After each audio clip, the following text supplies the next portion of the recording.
સિયારામ, જય રાઘવ.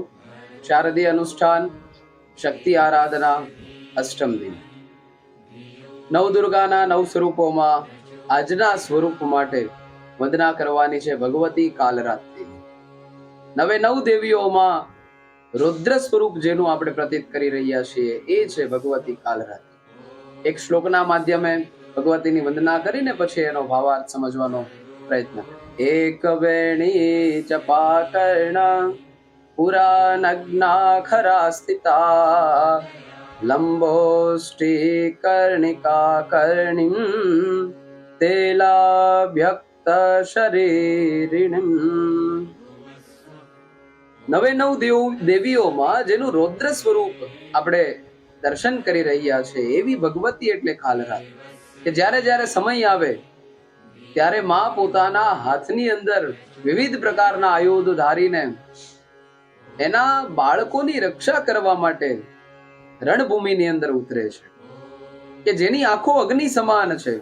એક વેણી જપા કર્ણ પુરા નગ્ના સ્થરા સ્થિતા, કે જેની આંખો એકદમ અગ્નિ સમાન જેવી છે, જે રાક્ષસોનો વિનાશ કરનારી છે એવી હે ભગવતી માં કાલરાત્રિ અમે સૌ આપને વંદન કરીએ છીએ, નમન કરીએ છીએ.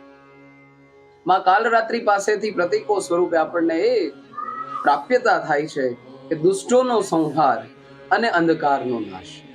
ભગવતી કાલરાત્રિના આગમનથી મારા ને તમારા જીવનમાં જે અજ્ઞાનતાનો અંધકાર છે દૂર થાય છે અને દુષ્ટોનો સંહાર થાય છે. દુષ્ટનો સંહાર યાને કે મારા ને તમારા ષડ રૂપો કામ, ક્રોધ, લોભ, મોહ, મદ અને મત્સર. તો મારા ને તમારા જે આ ષડ વિકારો છે, ષડ રિપુઓ છે, એ જ્યારે જ્યારે ભગવતી કાલરાત્રિના ચરણોની ઉપાસના કરવામાં આવે ત્યારે એ બધા જ શમી જાય છે. માટે દુષ્ટોના સંહાર માટે કોઈ ઉપાસનાની દેવી હોય તો કાલરાત્રિ છે, અને મારા ને તમારા જીવનમાં અંધકારનો નાશ કરવા માટે કોઈ દેવીની ઉપાસના છે તો એ કાલરાત્રિની ઉપાસના છે.